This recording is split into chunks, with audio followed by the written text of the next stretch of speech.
Thank you so much for joining me for this session on joint features. So in one sense, we're going to kind of list a series of kind of features of joints, but we want to understand the really intuitive role-based purpose of these different features. So we'll go through this sort of gradually. And the first one I really want to talk to you about is what we'd call the synovial capsule.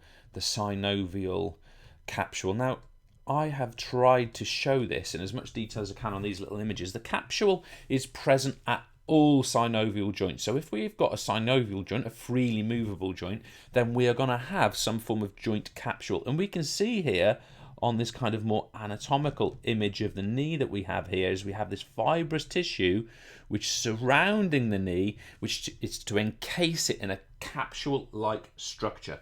So what do we want to sort of note down about this sort of process, this role and this function? Well, first of all, it's a very fibrous structure. In other words, it's very strong, it's robust, it's not easily damaged or torn or broken. And the other point we want to make is that it encloses the joint. It encloses the joint. And that enclosure allows lots of other functionality of the features I'm going to talk to you about now. So what would those features be? Well, we also want to know about the synovial membrane. The synovial membrane. Now, in the images we've got here, which we've got on the tutorial here, we can see that there's this kind of, let me just change colour a little bit. We've got like this structure here, which is forming the inner part of the actual capsule, and this is what we would call the synovial membrane. Look, we've actually got it labelled on here, the synovial membrane. Now, obviously, therefore, it's the inner layer that's sort of useful for us, but its actual role is to produce synovial fluid. So the membrane itself is the structure which produces the synovial fluid, which we're going to talk about in a moment, as the lubricating factor of the joint. In fact, let's do that right now. Let's now talk about the actual synovial fluid, which we now know is produced by the synovial membrane, which is the inner layer of the synovial capsule. That's a lot of uses of the word synovial, isn't it? So the synovial fluid is this kind of gel-like structure in the middle of the capsule, of the cavity itself.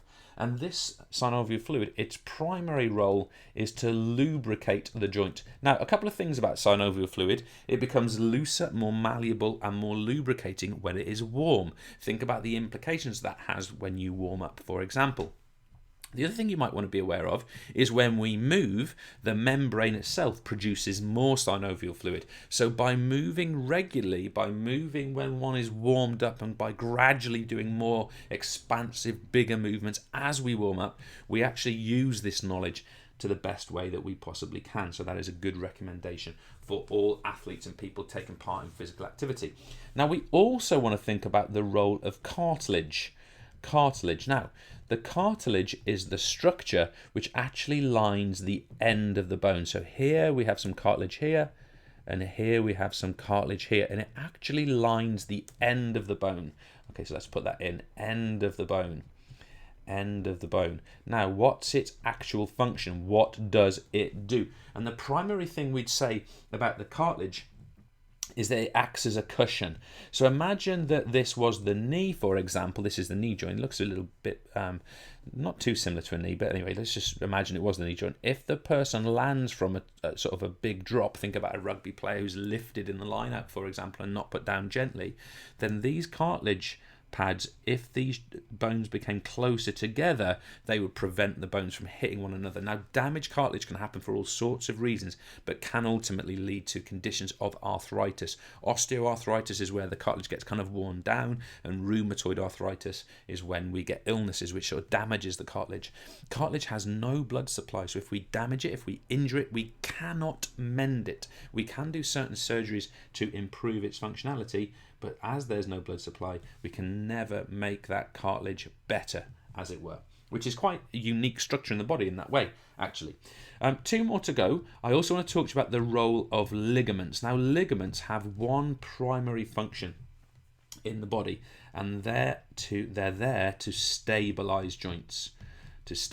So we might expect, for example, that there might be some ligaments that cross the joint in this fashion here, and on this side like this, to stabilize the joint. But we also know, for example, in the knee that we've got ligaments which actually cross inside the knee like this.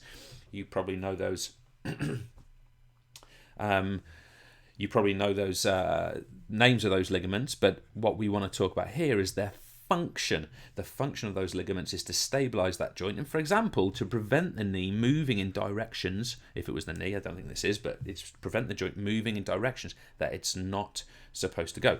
And of course, our cruciate knee ligaments, if this was a knee, our cruciate ligaments actually exist within the joint itself, inside the joint. They're a little bit unusual as a result of that. And my last point before we finish on this recording is I also want you to have an understanding of bursa. Bursa is not necessarily somebody who's in charge of the money. Ba-bum. That's probably not a very good joke to you lot, is it? It's probably rubbish. Anyway, the bursa, an individual is a bursa, plural is bursae. If you had more than one bursa, it would be bursae with an E on the end like this.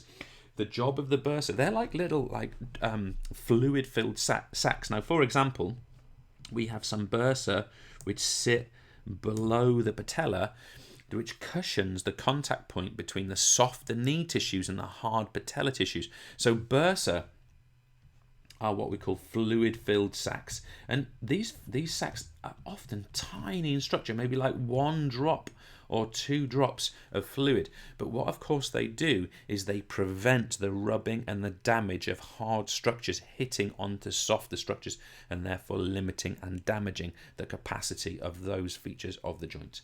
That's all from me. Thanks for listening.